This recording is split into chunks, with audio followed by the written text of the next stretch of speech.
Well, with more, we're now joined by Tonda MacCharles, parliamentary reporter for the Toronto Star, who's covering the inquiry, and Joanna Smith, the Ottawa bureau chief for the Canadian Press. Hello to the two of you.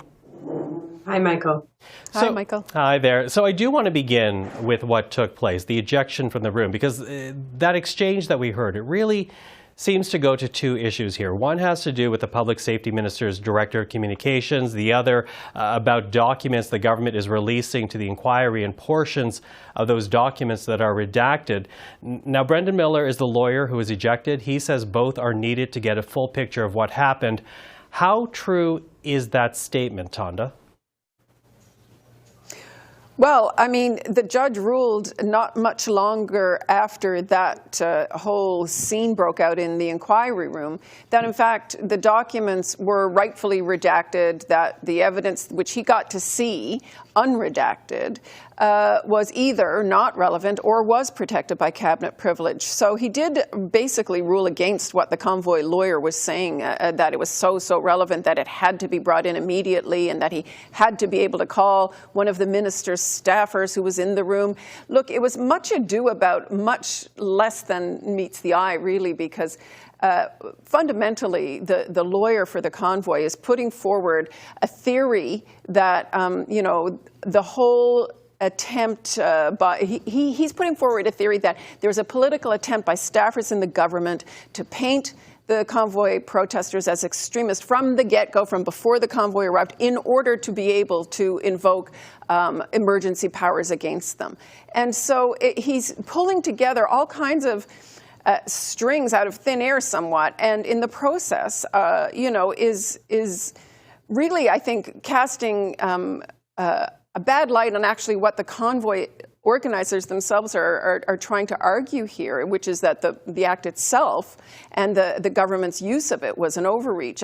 It's off on a tangent, if you will. It's quite difficult to follow, and it's resulted in a libel notice being issued today against the lawyer for espousing those views. Now, not only did Justice Rouleau issue his own judgment on those redacted portions of documents, Mr. Miller was allowed back into the inquiry room. And Joanna, given what we just heard from Tonda, I'm wondering, from what you saw, did his line of questioning reveal any new pertinent detail or information?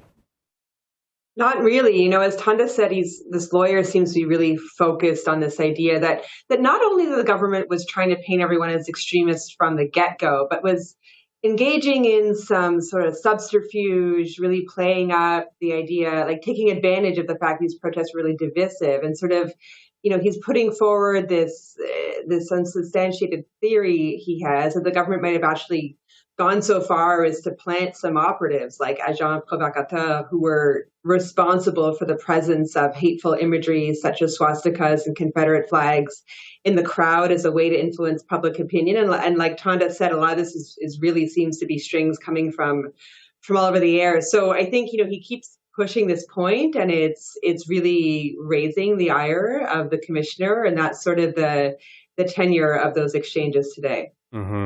Okay, so that it took a lot of oxygen out of the room today, but let's switch over to the testimony that we did hear, beginning with Marco Mendicino, the Public Safety Minister. Now, he talked about the RCMP, cease assessments, but also, I guess, shared some of his reasoning for invoking the act. Take a listen right now to Marco Mendicino.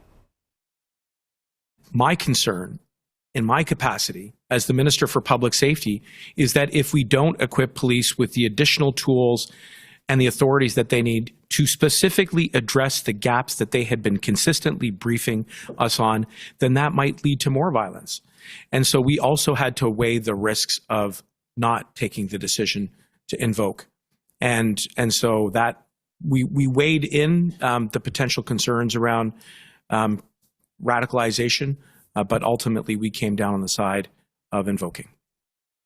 Now, the Public Safety Minister's conversation, his testimony today, took up a lot of time. I'm wondering, Tonda, from listening to Marco Mendicino, do you have better insight now into his justification for invoking the act? Well, to this extent, I mean, we've heard now, actually the third minister is on the stand and he just completed his examination in chief. So, look, we've heard from three different ministers what was, I guess, the salient point for them. Minister Blair yesterday talked about the border blockades and the economic damage being what tipped it over into a national emergency for him. In Marco Mendicino's mind today, what tipped it over for him, it seems, was a conversation he had with the RCMP commissioner around the weapons in Coutts. And this was at a critical moment just before a cabinet meeting on Sunday, February 13th, where they were going to weigh invoking the Emergencies Act. And he says he doesn't recall seeing her email that expressed her reservations about the Emergencies Act, but he does very clearly recall her alarm at what the RCMP believed was present at the Coutts blockade in a trailer there. They had undercover RCMP officers who, she said, lives were on the line if word were to leak out about a pending raid on the blockade in Coutts that ultimately produced a cache of weapons and charges against 13 individuals. So look, for Mendicino, he says that was the tipping point for him.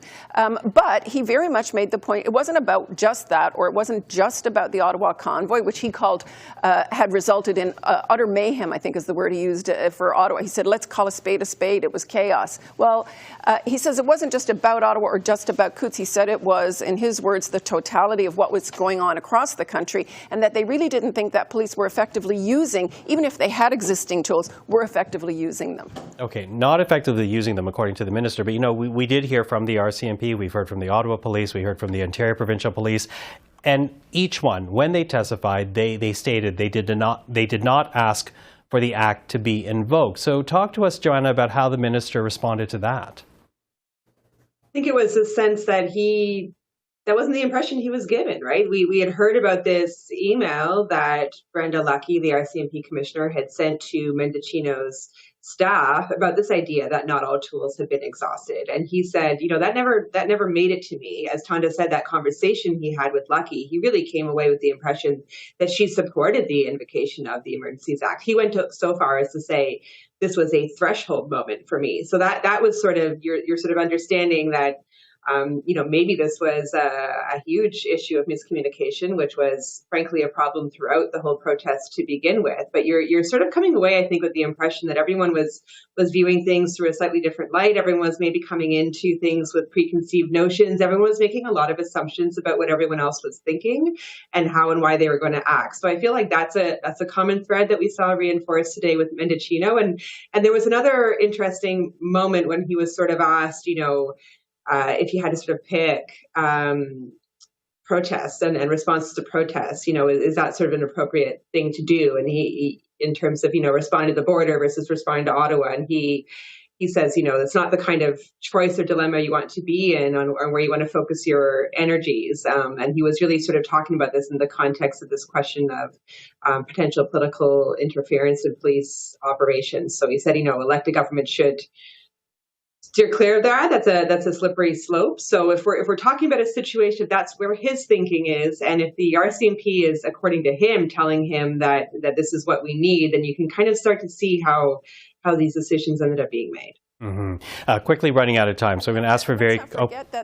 Well, I was just.